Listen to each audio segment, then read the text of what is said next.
What's up, everybody? That time of the day, that time of the week, that time of the month. Again? You're listening to The Good, The Band. The Ugly. I'm Big Papa. And I'm Jeff. Just Jeff. Yep, just Joe. Don't say that. He's probably got it fucking trademarked. Not anymore. He's got it trademarked, and now we're going to get sued. Yeah, well, whatever. What would happen if we said Just Joe as a ballad? Just Joe. Joe. It's the big show. With Just Joe. Just Joe. We're going to hell. We're going to get sued. Yep. So, Joe, we're Great. just kidding. Wait a minute. He's not watching. He'd have to watch this. Right. You know who we haven't mentioned in a long time? Who? Jeff Satora. Toilet flush fart. Yep. Ryan. No, see, I hope you're feeling better. we weren't supposed to say his name. I don't care. He would have known it was off to him. So, Ryan, that one was for you. Yeah. Toilet flush fart. We don't even need to say his last name. So we hope you're feeling better, Nope. Ryan, and we hope you're listening to the show. And if you are listening to the show, just type in the comments, fuck you, Mike. Yeah. And that's it. We'll know that you, He likes it when you do that. Yeah. Anyways, we have a nice show for you today. We do. Now, this gentleman, he has been involved with so many shows in the area, not just local musicians, not just, your run-of-the-mill stuff that happens on a weekly basis, but he also has been involved with just about any national band that's been through the area, not just Sharky's. No. He's set up resident now at Sharky's, but he's mixed some great people. And I think it's important to give a shout out to people like our guest, because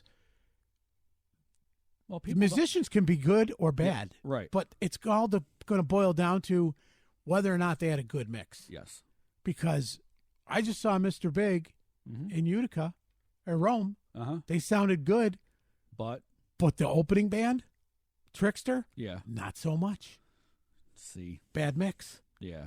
So Mr. Big sounded great. Trickster, not so much. Not so much. And I apologize because, you're probably not listening either, but you never know. You never know. So no, but people don't know the production side of this anyway. So. No, they don't. And I couldn't do it. No. And I went to college for audio and shit like that. I couldn't do it. So without hesitation, the best looking bald man behind the board in Syracuse, Mr. Paulie Scire, right? Jeff Elfrieds. Yes. There he is. Look at him. No, he does not look like a dick with ears. Why would you say that about him? I think he's a handsome lad. Yeah.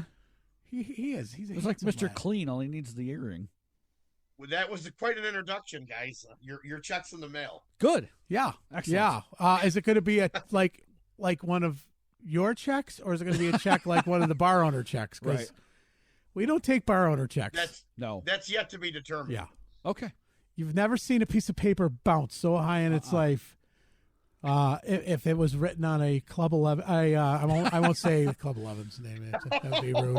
Why not? I will. Dude.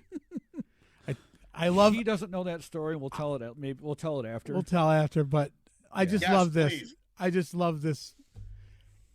As a band, when you say to the club owner, if I play one fucking note into the second set, you're paying us for the night. Yep. You have a shot now. Amen. We can leave. But if I play one note into the second set, you're paying me for the night. Yep. No, man. It's all good. Well, if you never intended to pay the band in the first place, Yep. of course you're going to agree to that. But then when the band holds you to it and almost wants to hang you upside down by your ankles and shake the quarters out of your pocket, We will. we never got stiffed No, we didn't. because Big Papa was not going to put up with it. So anyways, Anyhow. Paulie, thank you so much for doing the show today. It's been great. Hey, thanks for having me, guys. Yeah, this cool, was man. fun. It's cool that you're giving the Let's roll the credits. the tech guys props, man. I thought we were rolling the credits. Oh, you have stuff to say now? Oh, shit. Oh, shit. I just wanted you to see your face. Ladies and gentlemen, Mr. Paulie Chevy. This has been Paul. This has been Paul, and all he brings to the table. So, thanks for being on the show. Yep, great time. Thanks for having me, guys. This was fun. Yeah, it was fun. This lasted longer than my honeymoon. First never marriage. Mind. Yeah, right. So marriage anyway, consummation. Yeah, that's right. Yeah. They can't even spell. That's why they put so many letters in the word consummation. Because if you get all the way past never mind. The shun part. Yeah, shun. This is going nowhere. The Mason. You know what the problem is last night I had to be so nice because Maria DeSantis, who's a freaking treasure, amongst our society, our Syracuse bubble, that I went the whole night without saying fuck. Yeah. At all. That's hard. Very hard. It's extremely hard for him. Very hard. It's really hard for me. Yeah. Because I'm going to hell. There you go. See? That was Barry White. That's what the effect says. The effect says on it. Barry White. Barry White. My baby. Yep. All right, we're good. And as a sound guy, you would know that. Yeah, I guess I would. Yeah. Anyways, Paulie, I'm telling you, I feel you to be one of the best sound guys in the area. Well, thank you. And we say that not just because you're on the show right now, but we have had people that have pulled me aside, and some of our national guys that we've had on the show that have played through here and said, "Man, that guy out at Sharky's, we didn't think it was going to, like, we showed up and we're like, all right, here we go, another show." Yeah. And they sang you praises. Well, it's great to hear, man. And it really is. And I personally think that Jim should pay you more. Jim, are you listening? So, Jim, if you're listening. Yeah, no. Jim, are you listeing? Call my phone right now. See? Oh. It's recording. It's recording. But no, Femmes Rock especially, same thing. Femmes Rock came up to us and they were like, wow. I mean, and that was not an easy, that could not have been an easy mix with the violins. Well, they had their own engineer. Her husband. Nina's husband. Yes. And I can't remember his name right now, but he had a great mix. And, he really impressed me as a singer. I mean, he went up and did some Zeppelin tunes. Oh, man. God, yeah. I was like, I about fell over when I heard him sing Zeppelin. Yeah. I'm like, are you kidding me? Yeah, it was like uncanny. Yeah. He has a band. We've been trying to get him on the show. He's like, what am I going to talk about? I got nothing to promote, blah, I'm blah, like, blah. Yeah, you have to talk about the fact that you're a great musician and you're when he does that for their show, he's got the tablet. And he's up and he's usually mixing as he's singing. Yeah, you're right. He did. When he went up to sing, he brought the tablet up and he was like, "Hey, just hang out here and like mute the effects." And I'm like, "Yeah, okay, whatever." Right. But he was great. I couldn't believe how good he was. Yeah. As how much he sounded like Zeppelin. Yeah. And they're coming back. And it would be great if he did a Zeppelin set. Oh, he will. Like, yeah, they will. With his, with he his has band. like a Zeppelin tribute band, I think. He right? does. Well, Jim should pay a little more and have him bring his Zeppelin tribute band out, and then they could have them open. And with, Yeah. I forget what song he even did. He did a bunch. They did like a Zeppelin medley. Baba or whatever. No. What's that one? Yeah, you're right. It was like a 4 or 5 song medley. Yes. Yeah, and then they could just kind of mesh the two, and then they could leave, and then, boom, stay up there. Done. Is Totora in the Zeppelin band too? No, he is not. No. Okay. And you say his name one more time, he will appear. No, he won't. I love Jeff. We've had this happen. I love Jeff. I do too. I think he is. Yeah. He's been one of the biggest fans of the show. He's been one of the biggest friends of the show. He's brought us so many different artists. Yep. And do we mention him on? And people listen are like, "Yep." Again? Well, we aren't even in. We're 9 minutes in, and he mentioned Totora. But you know what? It's like a sponsor. Okay. To me, that's a sponsor. He has done so much for us. And the second one, Ben Morrow. Great friend of the show. Mm-hmm. Love the way you mixed. Of a guy, yeah, love the way you mixed. But Yeah, he wouldn't. he's such a cool guy. He wouldn't say shit if he stepped in it. No. He wouldn't. He's just such a great guy. Yeah, he even really complimented your guitar playing. So Which I is- know that's how nice he That's is. terrible. It was terrible. Yeah, no, he was. I hope he comes back this year too. Yeah, he was is. here twice last year, He's right? he's gonna try. He tries to mix it in with seeing his family, Yeah. and dude, what a great Oh family. my God. Those are the people that you want to be your own family as well. You want them to be extended family and be like, Yeah, what his can I dad. do? His dad was there. Like I was at Sharky's, like I don't know, maybe 2 weeks before the show, the most recent one that he did. Mhm. I was there. I don't remember why. I think I was For fixing booty. something or picking something up or whatever. But Ben's dad showed up and the place was closed, and he was trying to get in because he had posters that he wanted to hang up, for the show.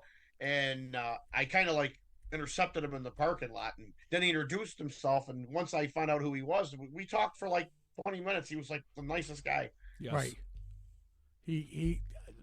His father, his uncle. I mean, there's the whole family. The whole family. Everybody. Everybody.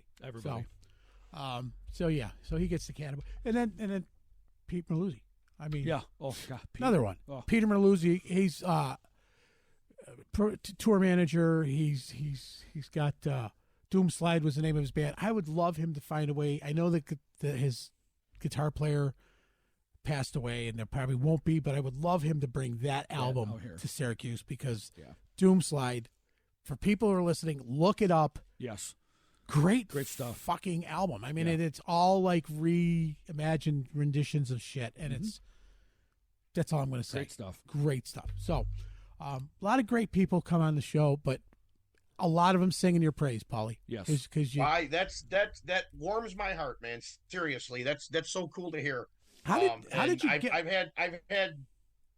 I've been very fortunate. I mean, like I've been doing Sharky's now for I don't know 7 years, something like that. Yeah. And I've really, it's been great. I mean, I've had the opportunity to work with some people that were mostly great. Some not so much. Yeah. But We'll get into that. that's the way it is. Yeah. Yeah. So Oh God.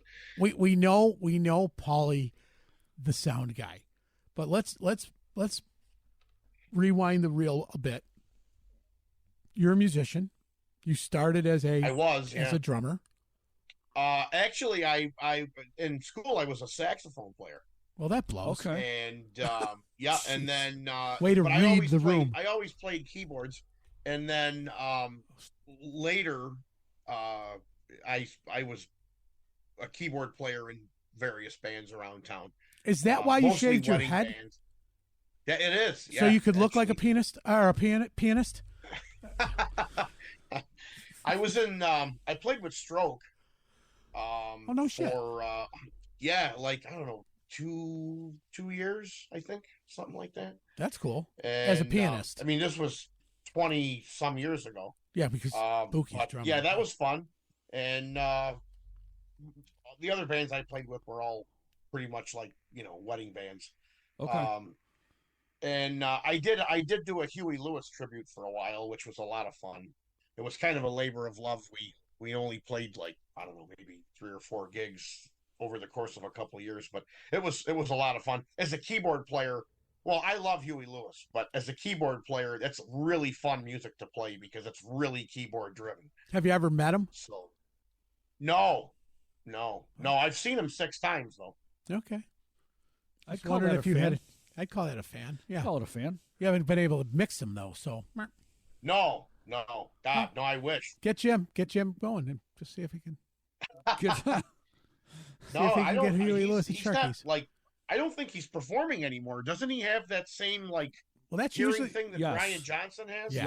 Yes. but that's usually when Jim brings him in, because They're probably cheap. he waits until they're broken and he's like, "Hey, how'd you like to play Sharky's Event Center?"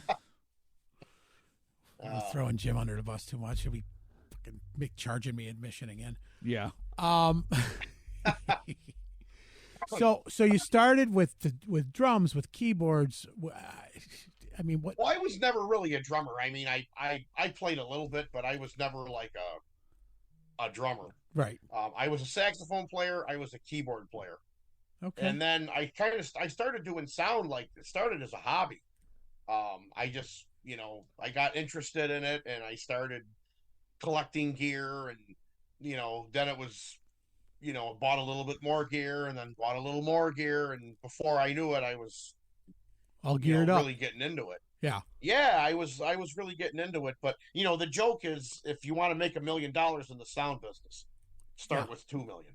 Yeah, it's an expensive habit. Yep. But but it's a lot of fun. I sometimes I miss playing, but I like what I do. Yeah. I mean it's fun, and it's a chance to hear different bands, to work with different bands, different styles of music. Mm-hmm. We've had everything from hip hop to country to metal to 80s rock to tribute bands. I mean, it's just fun to work with different bands that play different styles of music. Right. I mean, and most of the touring bands all have an engineer anyway, so like other than mixing the opening bands or occasionally mixing monitors, right, once the national band starts, I just get to sit back and enjoy it, right, which is great. What's your favorite genre to mix? I like R&B. Like I started out mixing horn bands. Like the first sound gig I ever did, like the first professional sound gig I ever did was Atlas. Oof. Okay. Way to start with and one. Yeah.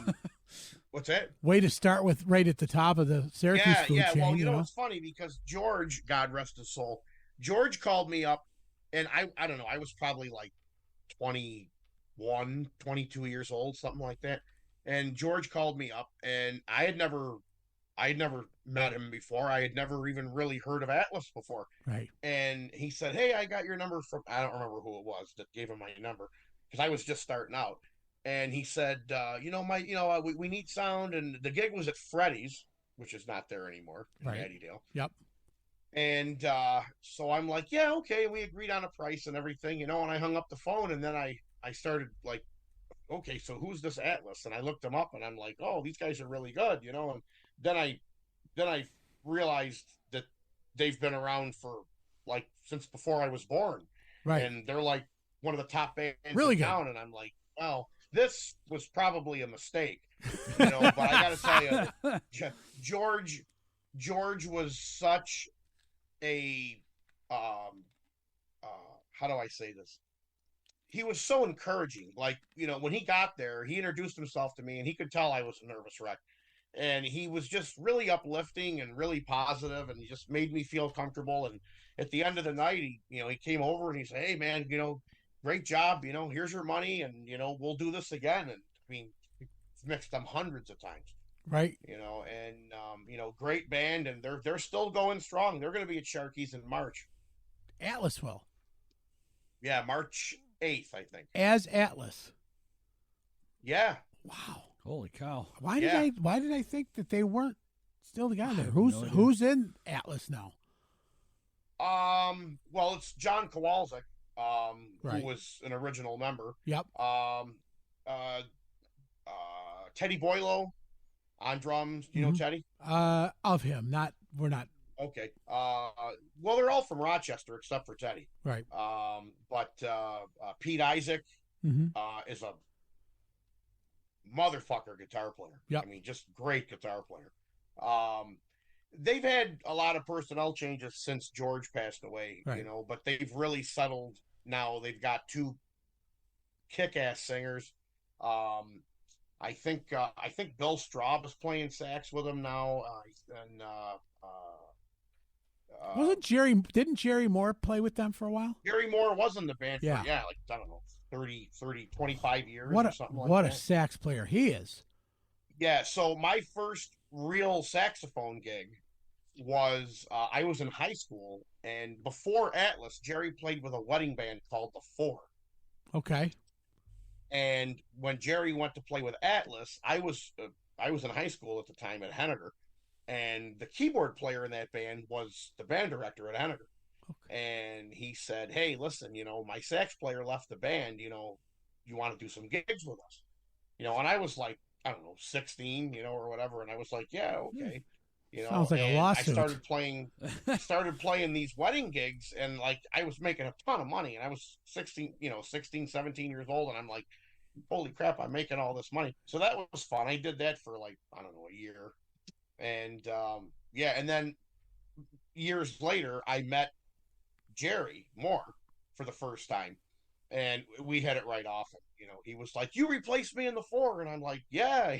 So it was fun. He's a good guy. That was an experience. Yeah, Jerry's a really good guy. And a great. He's a great guy, man. He played. I mean, he's playing with Shad and the Pink Floyd. Oh yeah. Tribute band there and everything, and just a good shit. So we would love to have him on the show. So Jerry, if you're listening, you never know. Right. We would love to have you on the show. I'm gonna hashtag Jerry Moore. Look for Jerry with the Barn Dogs. He does the Jethro Tull thing with the Barn Dogs. Yes. They usually do that once or twice a year. That's great. Oh yes, they do. Yep. I'm writing Jerry's name down because I haven't reached out to him in a while. So now you start mixing, you start playing sax, you start buying the gear.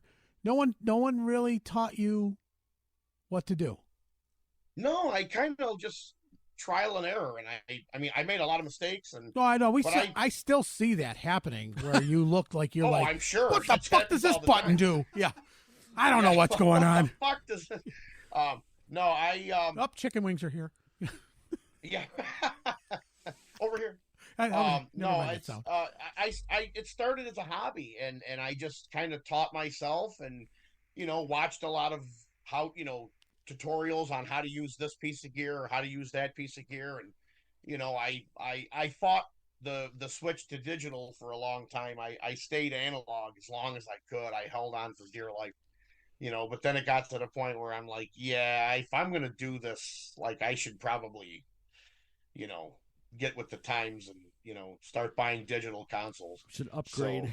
So, but once you get in that rhythm, like anything else, if you're a guitar player, and you're used to stomping on 11 different pedals and you know where they are on your pedal board, and then somebody comes up and sells you a line 6, and you go, wow, fuck that, I don't want to program this thing.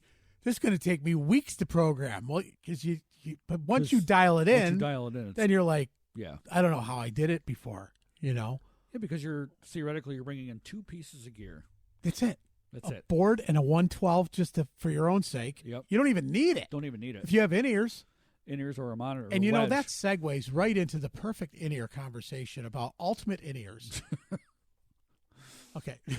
Just practicing. Anyhow. I'll tell you that more and more bands are going direct now. Yeah. Direct guitar, bass, keys, everything. And bands are coming in with, like touring bands, not, I don't want to say all, but a lot of the touring bands that come through Sharky's, they have really similar monitor racks. They all come in with, they have an X32 rack, they have a DL32, they got a rack full of in-ears, they've got fractals or Helix or whatever it is, and they're all racked up. And but I mean, it's so convenient. I mean, especially when you're touring, why schlep around amps and it's like roll 1 rack or 2 racks off the bus and done. Well, plug it in and go. You don't need 3 trailers anymore. No, of just backline gear. You don't need all Marshall stacks or fake stacks. And the direct guitar tones now are way better than they used to. Oh God, yeah. I mean, like, Jeff Rosen. Yes. He uses a fractal, right? Yeah. Yes. Yeah, and his tone is great. Direct guitar tone used to sound really thin, and it was not a great tone. No, it was not. Now compared to back then. Well, you don't need to worry about a tube amp. You don't need to worry about an attenuator to keep those things nice and hot. You don't or warm. You don't need all this extra gear. And for the musicians that are listening, they're like, bet your ass, fuck yeah. That's exactly what we don't need to do. But for the people who don't get it, there's a lot more than just going and turning your amp on. There's a lot to it. Yeah. Your amp cold is going to sound different than your amp warm. Mm-hmm. And to a sound guy, you didn't have that thing on for an hour before you're doing sound check. So now you're gearing up microphones and everything, and the board is all plugged into to that, you know. And I think, Paulie, agree or disagree, years ago when we would play out, sound check was at noon. You got there, you ran through almost your whole fucking gig. You got everything dialed in. Then you came back later at night, you played. Now, bands roll in. You're starting at 7:30. They're done setting up their kit and everything at 7:15. They do maybe one song, and that's it. And then they bitch all night. You can't hear me. I can't hear him. Well, I agree. There's some truth to that. I mean, like certain bands, like for me, bands that I mix all the time, you know, like a Hard Promises, right? Preset.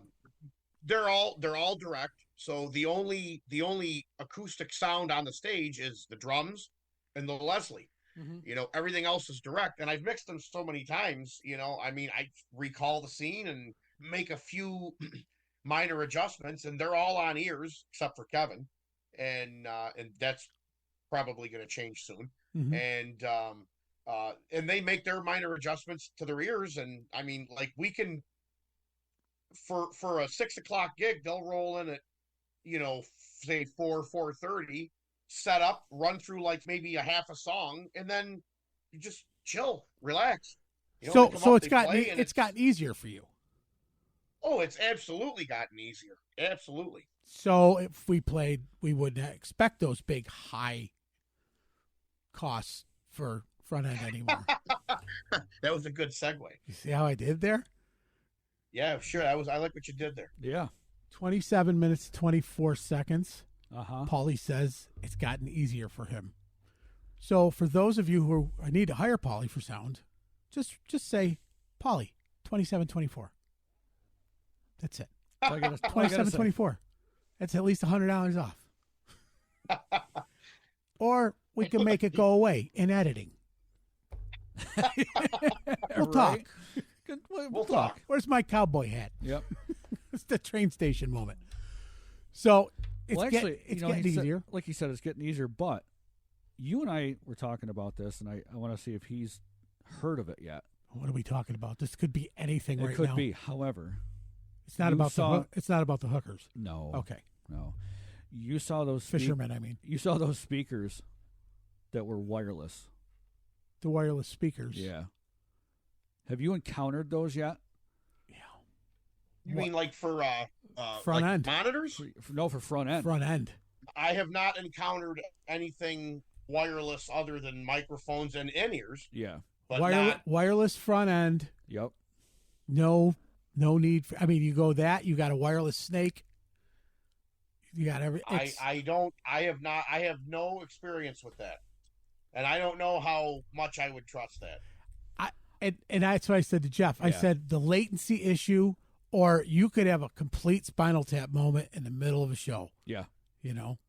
Because absolutely. Because supposedly it works off of Wi-Fi or something. Yeah. And if that goes down, you're done. It takes one chucklehead to trip over that one the wire. only wire you have hanging there. Yes. Oh, sorry, man. I almost spilled my beer. And then, Paulie, you suck. Exactly. Show's over. Yeah.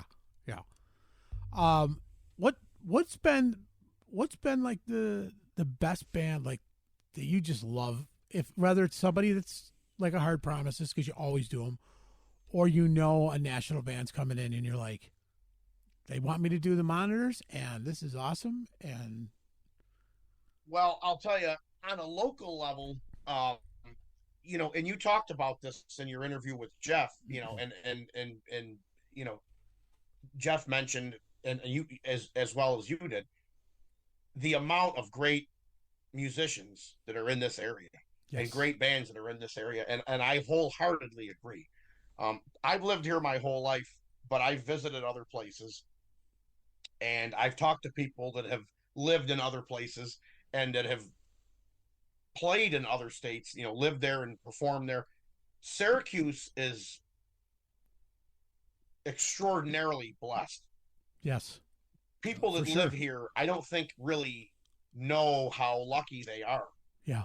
To have the music scene that we have here. Yeah. Because there are some fucking awesome bands in Syracuse. Yeah. Great musicians, great bands, compared to other parts of the country. I mean, obviously, if you go to like an LA or a New York City or Nashville or whatever, great musicians are a dime a dozen, but Syracuse music scene rocks. Yeah. And I have been very fortunate that I've gotten to mix the best bands, I think, in Syracuse, over the years. And there's been a lot, but I mean, obviously Hard Promises all the time. Showtime, that's another band that's, I don't know, those guys are fucking just unreal, man. Beasts. And they're great guys, I mean, Dangerous Type. I mix them a lot. Barn Dogs. Yeah. Great guys. Atlas. Yeah.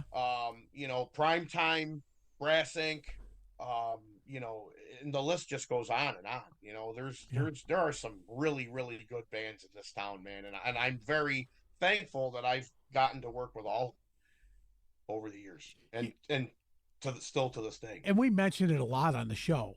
That you're not pigeonholed into a genre. No. You're not pigeonholed into an age bracket. Nope. We may not be aware to it as much, but the stuff that I don't make fun of it. I just can't sing it. So some of the real kind of Meshuggah kind of stuff. Cookie Monster vocals. I call the Cookie Monster rock, Yeah. But Lost Horizon still got those bands. They do. And I'm watching the festivals these kids are playing, and they're fucking huge. Yeah. And they're coming out of Syracuse. They're coming out of Rochester. I mean, this central New York, we always say upstate New York. We're not upstate New York. We are central New York. Upstate New York is White Plains. We need to get away from that upstate. We are central New York, and we have the best of all around. The 80s, we were all there. Some of our listeners weren't born yet. Some of them were, that gave it its oomph.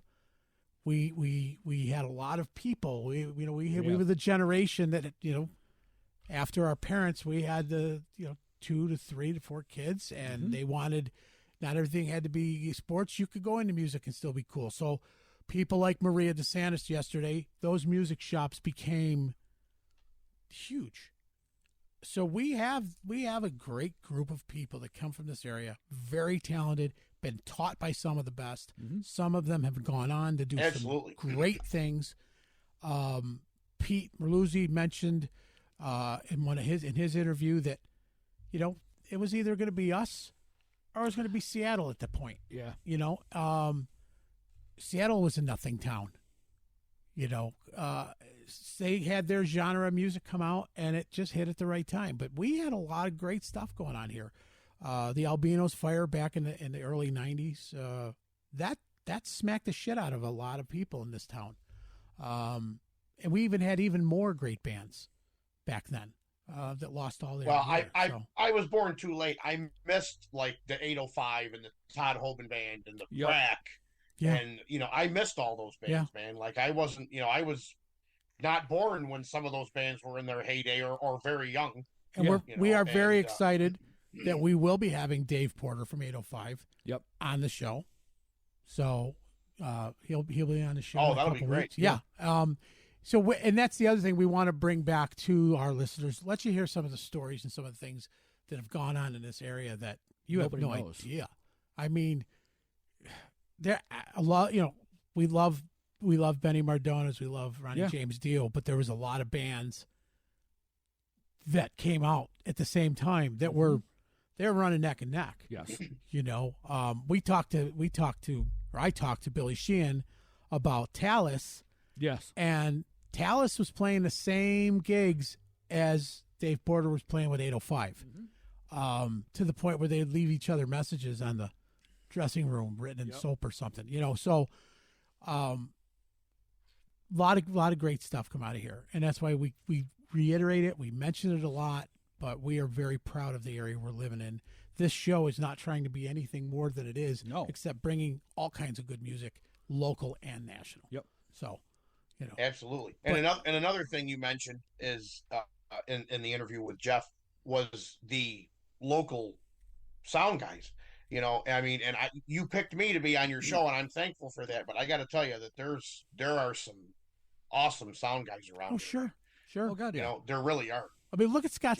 Scott Sterling, the monkey himself. Scott has mixed. He mixed some big names back in the day. Dude. Oh yeah. Anybody that came. Mike Richards. Yeah. Out at Del Lago. Yep. Mike's great. Tripoli. Dylan over at Wizard. Mike Tripoli. Mike Tripoli. The guys that work for National Audio. I mean, and there's a ton of sound guys around here that are great. And gals. And gals. Yeah. And gals. Let's not say there's some sound gals. I forget the girl's name out at Turning Stone. Yes. She crushes it. There's people look at Mary Jo Spillane. Mary Jo mixes. Yeah. I mean, she could look at a board and go, "That's what's wrong." I mean, it's kind of scary, but that's how good these people are. There's so many people in this area. We take it for granted, but I don't want to take for granted our guys like you, Paul. I appreciate it. I mean, the people are sitting out there. It's almost like you're the unsung hero because their backs to you the whole night, and they don't realize that if you just want to be a dick, you can be like, "Oh yeah, well, guess who's not going to have his vocals heard tonight?" And there you go. Boy, they sounded good, but they couldn't even hear the singer. Why is the sun knob up all the way? Right. Yeah. Boy, that bass is loud. So. Yeah. Sorry.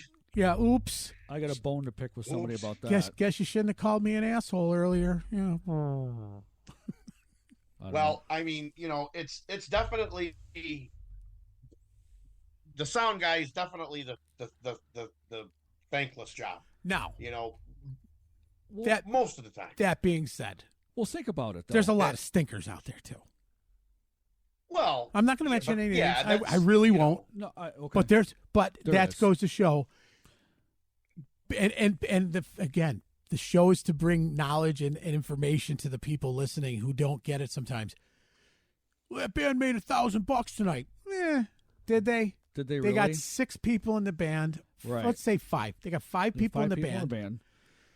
And they got paid $1,000, but they're paying the sound guy, who's usually him and another 1 or 2 people. So you can't just say, well, they had to pay the sound guy $500, right, or $400 or more.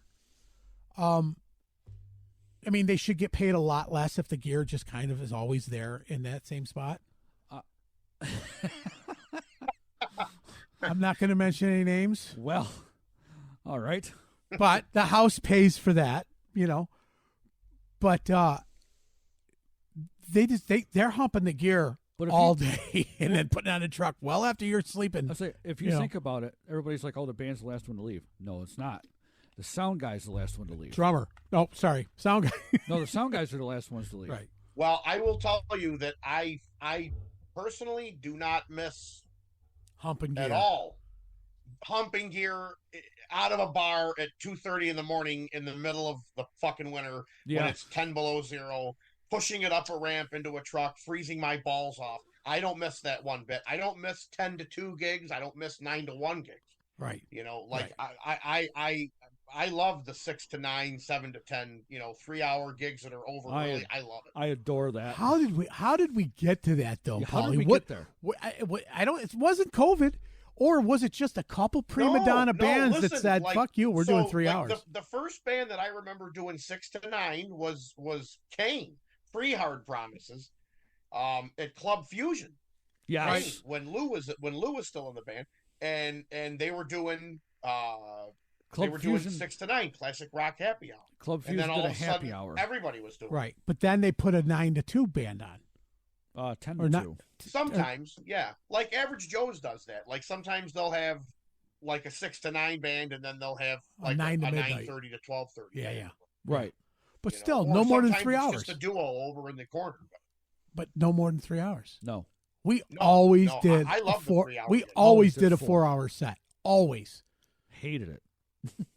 That's But that was what you had to do at the and time. that's again, people don't realize that's 55 fucking songs. Yeah.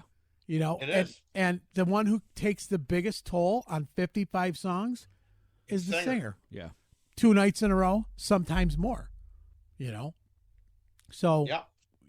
you know, believe me, that's the part that I if didn't you- mind it as a drummer. But if you I think just about didn't it, want to carry gear. but if you think about it, it's not really a 3-hour show because they do an hour and 15. They take a break. We'll be right back. Oh, now they in do. 10 Yeah. minutes. 10 minutes, my ass. You're out there for a half an hour. Yeah, yeah. There shouldn't.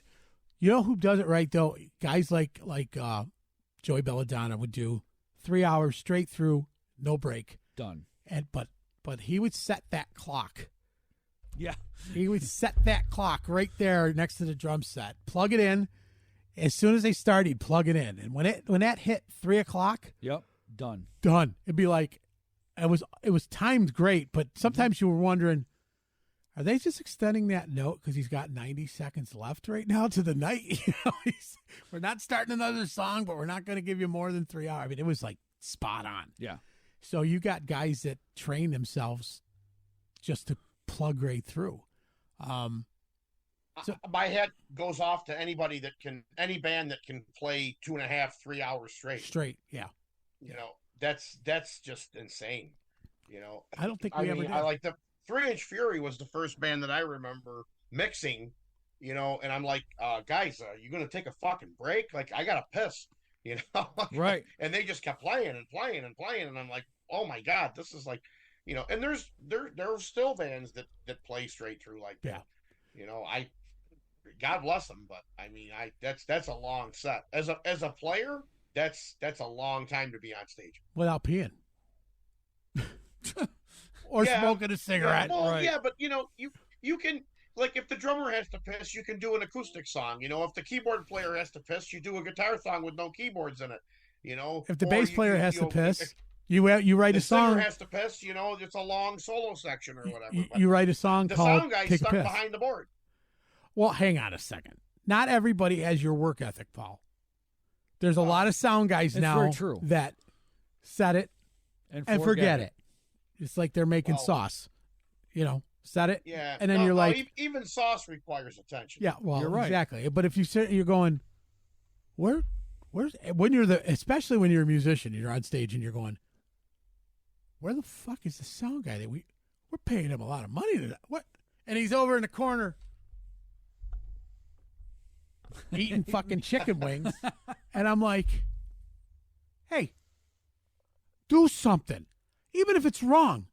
Make me feel like the fact that you're making 3 times as much money as I am as the guy singing the songs tonight, especially when it's like a one guy. That happened to me. It's happened to us all the time, and it's not from guys like No, Paulie. it's not. It's other No. guys that you're sitting there and you're paying them to do the sound, and you're going, okay, well, I'm used to paying some big money for some big guys, Yeah. but why am I paying you this money if you said it and then you walked away? You didn't even bring in a subwoofer. You brought in, you know, the fuck, your Behringers Yeah. Yeah. all-in-one speakers. So there's still not a lot of guys out there like you. I guess that's what I'm getting to, you know. Well, So that's why you're on the show and some of the other Or not. non-desirables. I mean, we did our first show. You know where I'm going with this? I do. We're like, what the fuck? We can't get the sound right. It's just not. Just something's wrong. We take our break, and then he realizes, oh yeah, I didn't turn on the front end. oh wow. He's mixing. He's like, I can't get it loud enough, and he's going out to his truck, and he's bringing in Bigger speakers more into a little speakers bar. and bigger drivers and all this. He's bringing all this shit in. I'm like, this bar's the size of a fucking closet, man. What are you doing? And the second set, all of a sudden, somebody's like, it was either you. It was me because I It was looked you- over and he at goes- the drivers and I'm like, He goes, there's no lights on No any lights of on. those drivers. What? He goes, do you want to tell him? I'm like, oh no, let me tell They him. were powered speakers and they were all off. yes, Everything was off. everything was off. And I go, hey, Wow. dude, why are there no lights on anything? And he's like, hang on. He pushes that fucking button, and the whole fucking room the paneling almost fell off the walls. It did. It was loud as fuck. And I was like, well, there we go. And then we listened the rest of the night with feedback rather than not hearing it. So there's some people out there that buy a PA. They spend a shit ton of money. And don't know how to use it. They probably got a settlement falling down at Wegmans or something, and now they're going to be a sound guy. And I'm a sound guy. Look at me. No, look at what my lights do. Who cares what your lights do? Well, I will say that there's a difference. I mean, like when you're a real company and you've got real gear and you've got a truck and you've got insurance and you've got manpower, warehouse space, and you've got other expenses, maintenance, versus the guy that just goes to Guitar Center and empties out his 401k and give me 4 of them and 2 of them and 3 of them, and that's there is a difference. Believe me, and you get what you pay for, and you get what you pay for. I've got a closet, a rather big closet, but a closet full of gear that we just use just for rehearsal. Yes, and I was like, man, I don't think I'd want to buy all this other shit. Mm-mm. We don't need nothing fancy. That's the other thing. Like, people don't realize, they go, "Oh, I'm going to be a sound company," and it's like, and it's not just a couple of powered speakers and some mics. I mean, you've got to buy stands, cables, stage power, speaker cables, and you need a lot. You need a lot of this stuff. Yeah. You're not buying 2 cables, 4 cables. No. You're buying 60, 70, 80 mic cables, 100 mic cables. Right. You have 30, 40, 50 speaker cables. You don't have 1 amp. You have, 16, 20, 24. Yeah. And they're not cheap. It's not, obviously it depends on how big of a show you're trying to do, but I'm not saying that everyone should go out and buy a tractor trailer full of gear, but there's a difference between being like a real sound company and being, like a weekend hobbyist, guy that goes and buys some stuff at Guitar Center or orders it from Sweetwater or whatever, and, calls himself a sound company. And this kind of segues into the conversations that I've been seeing flying through the internet right now with people. Well, let me ask you this. Last time you went out, how much it cost you to get in to watch a band? $5. Okay. 15 years ago when you went out, how much it cost you to get in to see a band? $5. And let's go even further. Let's go back to 1985 when $5. you went to the Lost Horizon. $5. $5. Okay. A guitar cost you maybe $300 back in 85. Right.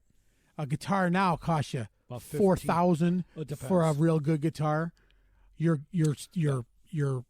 line 6 costs you what? $3,400, $3,500. No, not that much. Not that much. Okay. But Drummers, $1,500. 2,000 in cymbals like that. Yep. Drum kit. Easy. Yeah. I had, and I didn't. I was just getting back into it, and I had $12,000 into my drum kit. Okay. Easy. And when you start off, you're not making a lot of money. No. So $5, if there's 100 people in there, doesn't even pay the band and the PA. Nor does it pay the bar any money. No. So when people complain about paying a cover charge, I would rather pay $10 and make sure you had quality sound, quality gear, quality bands, and the bar owner's not fidgeting all night trying to raise drink prices to absorb the band. Yeah, but you know what though? Like, people that bitch about paying $5 or $10 to get into a bar to see a band will spend $10 a day at Starbucks. Right. Yes. Yes. Yeah. Or Dunkin' Donuts or whatever. McDonald's. You can't get out of McDonald's without spending $15. Right. Even if you're not You're a fat guy. I had McDonald's breakfast this morning. It was $9 for Wow. 2 breakfast sandwiches and a soda. Was it just 2? It Paulie. was just 2. Paulie.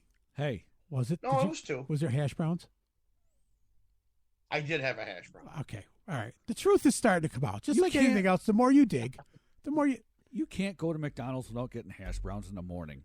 I just go to get hash browns sometimes. That's just me. No, you want to know the ultimate fat guy? The ultimate fat guy move is going to McDonald's for the breakfast sandwich, driving over to Burger King for the little tater tot things, then going to Dunkin' Donuts for the coffee, and you make your rounds to make the perfect breakfast, and then you just spent $29. That's like you should have just went to fucking D's or That's like Stella's and gone to a diner and got everything for. that's like going to Burger King, getting a burger, and going to McDonald's for their fries. Yeah. Or it's No, like- the ultimate fat guy thing is when you go to drive through and then you go back 4 or 5 hours later and they go, "Welcome back." oh, Because that happened to me. no, That or happened to me once. how I how went many to- times I did went to the Taco Bell on 7th North Street, and I got like, whatever I got, and then I was doing a gig at the it was a Maplewood? Holiday Inn then. Okay. Yeah, no, it was a holiday right on Electronics Parkway in Oh. 7th North. Yeah. Yeah. Sure, It was a Holiday sure. Inn then. I don't know what it is now, but like I stopped there on my way to the gig, and then I went there and I set up and we did sound check, and I had a couple hours to kill. So I went back to Taco Bell, and it was the same guy at the window, and he was like, "Welcome back, sir." I'm like, How, "Fuck you." how many of you have you ever done this? Because you're ordering way too much food for one human, and you're going. So you roll up and you're like, yeah, hang on. Oh, and a double cheeseburger type thing. And you're Yeah, like, I've done that. yeah, okay, yeah, I'll be home in a minute. Yeah, guess the missus wants a double cheeseburger too. Does she want it with what does she want on it? No onions. You sure? No. Yeah, I'm Yeah, good. I'm positive. good. I know. I know what she wants. Does she want to supersize that too, there, fatty? Oh. Did you just call my wife fat? No, you were here yesterday, ordered the same thing, you liar. Yeah, it's bad when you're Anyway. on a first name basis with the drive-through people. Yeah. So Yeah. way off base here. Way. Hey, who's the worst band you've ever mixed? Local or national? Both. Oh, I want to hear local, but I know you're not going to say it. So Oh No, I'm not gonna. I'm gonna. Those records are sealed for good. Can No, you give national wise? can you give us a hint? can you give us initials?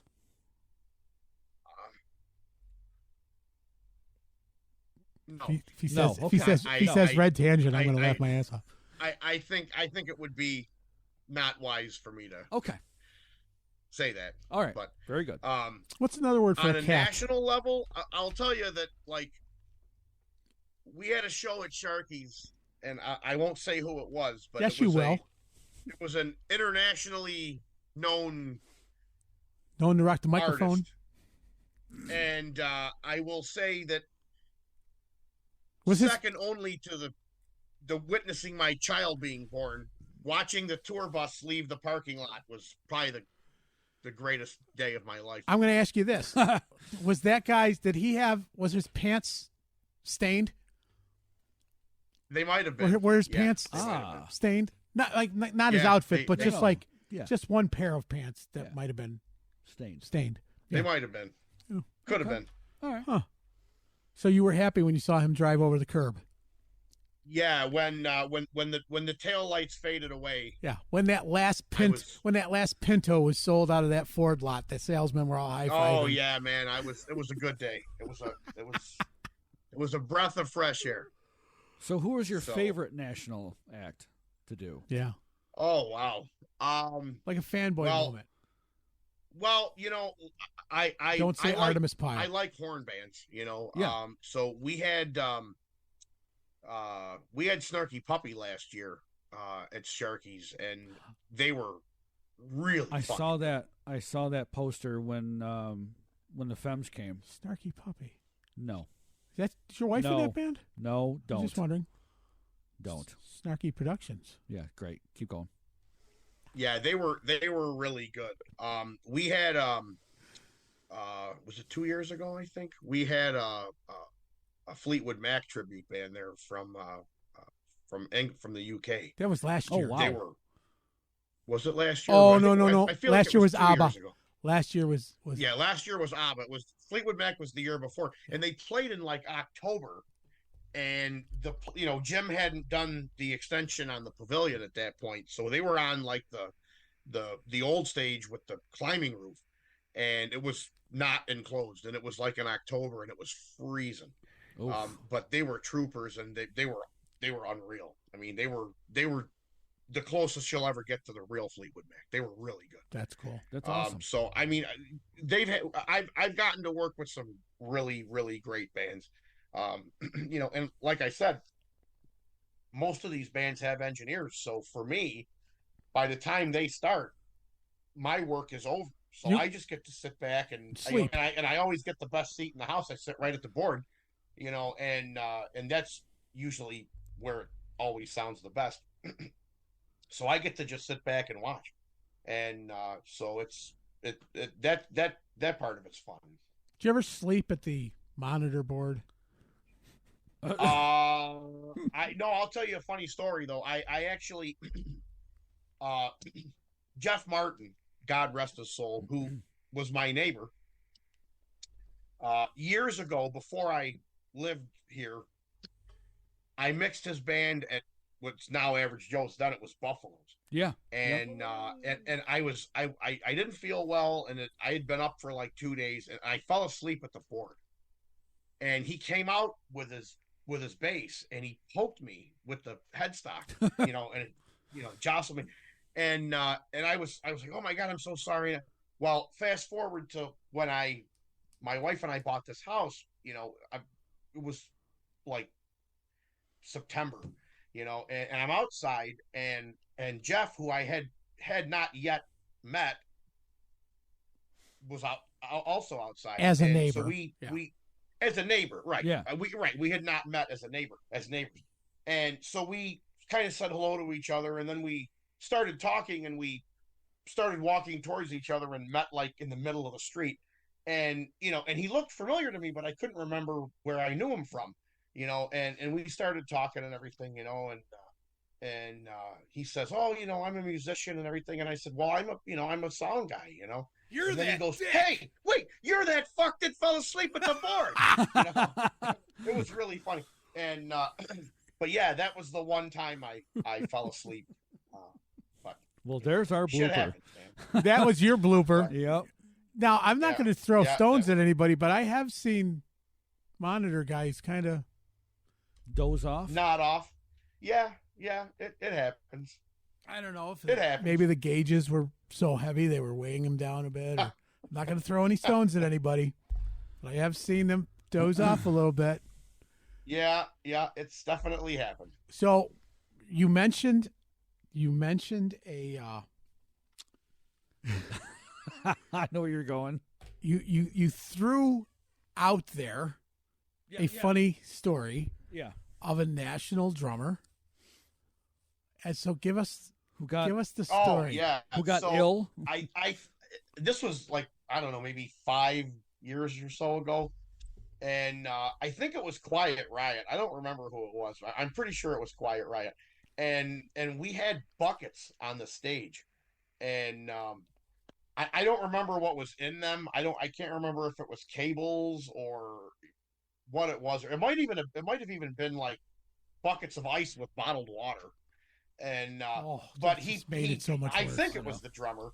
He puked. Somebody puked in the bucket, and it was dark up there and everything. So at the end of the night, we're starting to tear down, and I reached into the bucket, and I'm like, what is this slimy all over my hand, and I, and I'm like, oh, and it was, it was disgusting. Oh God. So I think I did a nosedive off the stage, ran inside and washed my hands. That was pretty gross. We just lost Mike. Dude, I can't. Oh. Yeah, it was nasty. Can you imagine if Jason was here? I mean, right now? I was never, That would be I the never worst. knew for sure if it was the drummer, but We're gonna say it was. They were in the back by the drums. What's the worst thing a drummer's totally ever makes done to you?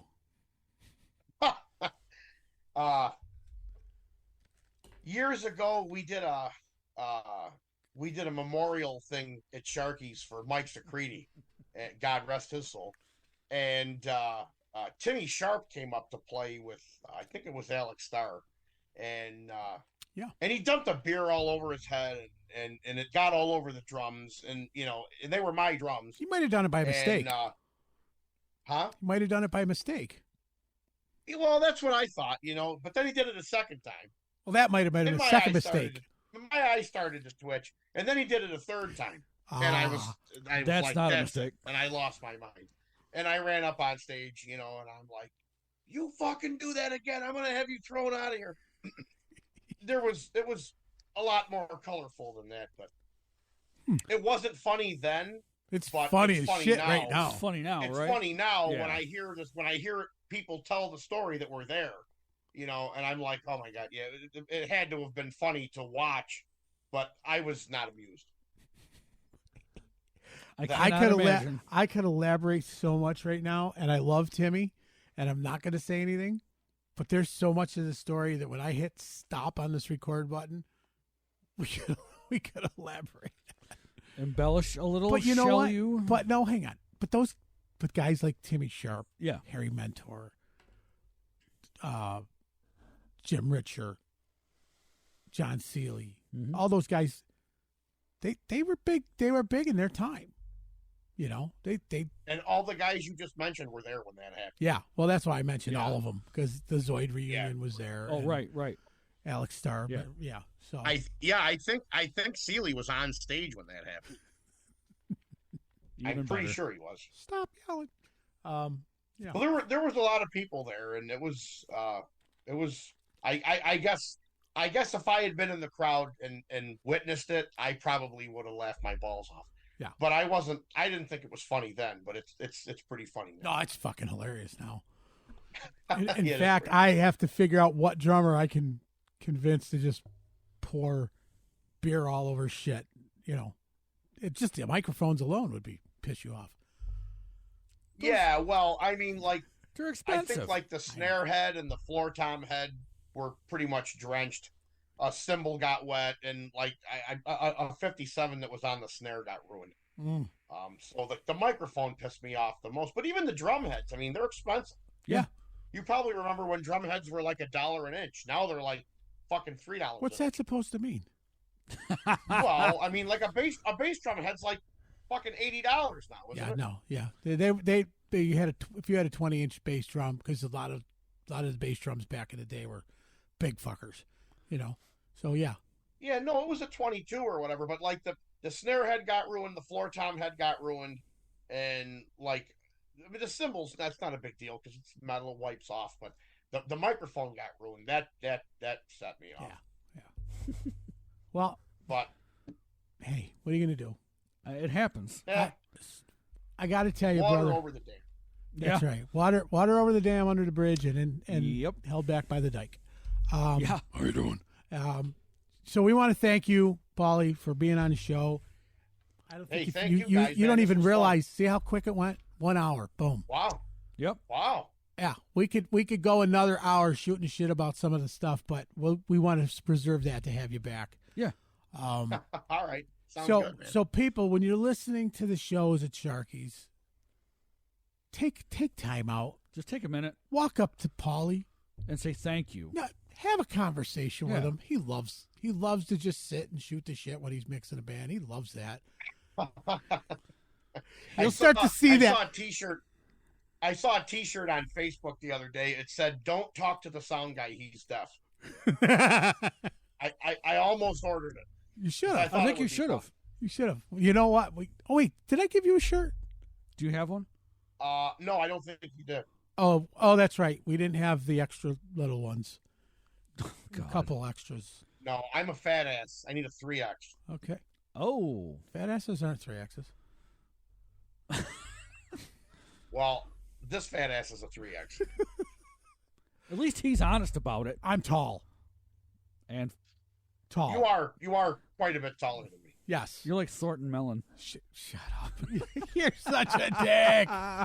Wow. I'm going to smack you in the melon. No, seriously, people, when you are out and you hear the band and they sound good, Paulie's going to start putting a tip jar up. I think we should start tipping the sound guy. I do.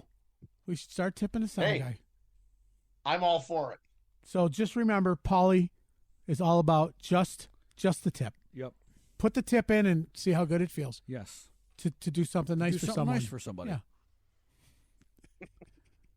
It'll Guys, thanks for having me, man. This was a lot of fun. take care of his chicken wing. It will take care of his chicken wings. Yeah. But, he's always working. He never takes a break. No. No, he actually does. You don't eat. You bring them home with you. It depends how long I'm there. I mean, if it's a national act and I'm there 14 hours or whatever, I mean, usually I'll eat twice, but like on a bike night or Taco whatever, Bell. I mean, I'll usually have,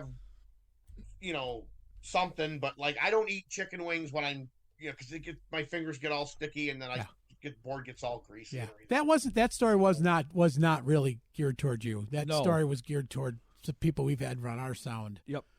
That said it and forget it. And forget it. Yeah. I gathered you were talking about somebody we would else. not say that about Who shall remain nameless. Yes. And that was usually when we were playing at like Rockies or it wasn't Average Joe's. No. It wasn't Average Joe's. It was Rockies. So no. Thank you so much. And I can't stress to you enough how much we do appreciate what you do for the music scene around here. Hey man, it's my pleasure. It's definitely it's been a lot of fun, and hopefully I can do it for another, God willing, however many years I can do this for. Well, at least until the loans are paid off. I mean, it's exactly. Yeah, there you go. 77 more payments, and that microphone is mine. Honey, that's when the profit. I swear to God, 4 more years. This is going to be a lucrative business. Last payments made. Jim announces Sharkies is selling to Amazon. Yeah, that rumor has been going around for a while. I know, and I hope it's just a rumor. Either that or Amazon better sell some kick-ass company picnics. Yep, weekly in their backyard. Yeah, you know what? Honestly, but before we go, I just want to say that Jim is I don't think he gets enough credit. No, he doesn't. Because I'll tell you what, man. During COVID, when everything was shut down, I think I was the only guy working, and the only bands that were playing there outside. And he called me up, and it was like maybe I don't know, like the end of May, and he was like, I think I want to try to do this, and I'm like, bike night, and he's I think I can make it happen. We just gotta, everyone has to sit down, and we got to have tables, and they got to be 6 feet apart, and they got to be, and we got to have hand washing stations and hand sanitizer and all this other shit. And I was like, okay, and then back to the whole $5 cover thing, Sharky's bike nights were always free. Yep. Yes. Until COVID, yep. And then he was like, Jim said to me, he goes, if I'm going to do this, I'm going to have to charge a cover. Like I'm going to have to charge $5. Do you think people will pay it? And I said, Jim, I think that there's, at the time I said, I think there's 2 kinds of people out there right now. The ones that are scared to death that won't leave their house for anything. And the ones that are like, I can't wait to get the fuck out of this house. I'm going crazy. Like, I think they'll pay $5 to see somebody go up on stage and take a shit. Yeah. I mean, and people came out but he worked his ass off. He did. And he's got a ton of money into that place. So if people that go to Sharky's, don't bitch about the $5.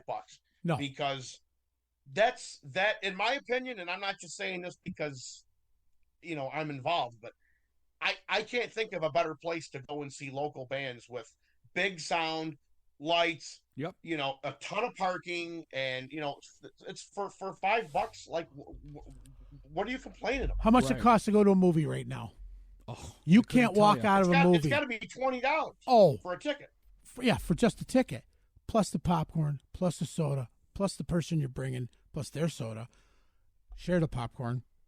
I don't know. By the time you leave there, you're spending $80. $80. You want expensive? Yeah. Go to the movie tavern. The movie tavern, you can't get out of there for less than $100. Right. Because you want it. Well, let's see. Well, when in Rome, let's eat some food. You got food at Sharky's. Let's watch the movie. $40 versus $5. Mm-hmm. You can't make any noise. You can have fun at Sharky's. So for $5, what the fuck? Why? Why not complain? just Sharky's, like any of them. You go. Any of them. The anywhere bar you go where you're going to see a band, like it's $5. Yeah. Like that's one coffee at Dunkin' Donuts. Right. Yeah. Right. It's anything. So pay the $5. Pay the $5, and You know what? And if the artist has a tip jar out front, fucking pay him. Give him a tip. Throw him a few bucks. And I don't care what it is. 5, 10, whatever. I don't care if it's acoustic. I don't care if it's a full band. I don't care if it's a karaoke DJ. These guys are there from before 9 till 2 o'clock. You're in and out. You're home sleeping. These guys are still cleaning up all the shit. Yes. So for guys like, and I mentioned karaoke, for guys like JJ, DJ Life's a Beach. The kid does the karaoke over at Gathering Lounge, free plug, and he's working 5 nights a week, different bars. Mm-hmm. Give the guy a fucking tip. Yeah, boy, that's a thankless job. Oh, I hear my song. He's got to listen to not bands. He's got to listen to some of the shittiest singers in the city singing some of the shittiest songs over and over, and he doesn't make dick. I've always wanted to walk up to a DJ with an iPod and ask if I can sit in. Do it. Oh, absolutely. I think it would be do funny. it. Yeah. There you go. Yeah. I think it'd be funny. Yeah. But anyway. Paulie, thank you for everything. All right, hey, listen, guys. Thanks, man. I appreciate you guys having me on. No, we thanks appreciate for everything you. that you do for Syracuse music. Oh, hey. Yeah. My pleasure. Yes. You know? Don't turn your camera off. We're going to roll music and get out of here. Yeah. You stick around for a minute. Stick around. And all right. Let's just get out of here. Let's get out of here. Not that we want to. No. You've been listening to The Good, The Band, The Ugly. I'm Big Papa. And I'm Jeff. That's Paulie Scire. Paulie Scire. Thank you for listening. Thanks to our sponsors, Hawk Medical Supply, Sharky's Event Center, DJ Life's the Beach, Good Nature Brewery, Uncle Jimmy's Local Live Music, The Print Shop Underground, Snarky Productions, and Toffee Break Toffee. And the inaugural thank you goes to Ultimate Ears. Yes. Ultimate Ears. Friend of the show. If you don't have them, contact us. We can help out. He's got the code. I got nothing. He's got nothing. Thanks again. Remember what we like to tell you. Be nice to each other. Don't be dicks. Yep. And tip your bartenders, tip your bands, and now tip your sound guy. Tip your sound guy. Just the tip. Just the tip. He enjoys it. Yeah. Feels good. Peace. See ya.